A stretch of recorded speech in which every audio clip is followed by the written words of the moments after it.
नंतर एक मोठी बातमी, पर्यावरण मंत्री पंकजा मुंडे यांनी धनंजय मुंडेंची काल भेट घेतली। सातपुडा या त्यांच्या शासकीय निवासस्थानी जाऊन पंकजा मुंडेंनी भेट घेतली। धनंजय मुंडेंनी राजीनामा दिल्यानंतर भावा बहिणीची ही पहिलीच भेट आहे। दोघांमधल्या चर्चेचा तपशील अजून समोर आलेला नाही, मात्र या भेटीमुळे राजकीय वर्तुळात चर्चांना उधाण आलंय। धनंजय मुंडे यांनी मंत्रिपदाचा राजीनामा दिल्यानंतर पंकजा मुंडेंनी या प्रकरणी खोचक प्रतिक्रिया दिली होती। ती म्हणजे धनंजय मुंडेंचा राजीनामा फार आधीच व्हायला हवा होता, तसंच या राजीनाम्यापेक्षा शपथच व्हायला नको होती, अशी प्रतिक्रिया त्यांनी दिली होती। त्यामुळे आता काल रात्री अचानक झालेल्या मुंडे बंधू भगिनींच्या भेटीमुळे राजकीय वर्तुळात नव्या चर्चांना उधाण आलंय।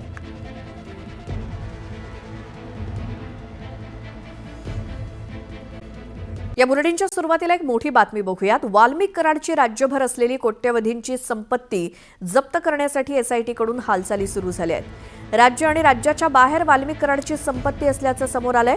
कराडनं मोठमोठे प्लॉट्स, रो हाऊसेस, कोट्यवधी रुपयांची जमीन नेमकी कोणत्या उद्योगांमधनं कमवली याची देखील चौकशी होणार आहे।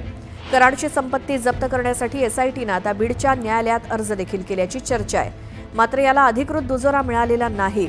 वाल्मिक कराडनं 2020 ते 2024 या वर्षात यामधील बरीचशी संपत्ती खरेदी केल्याचं समोर आलंय।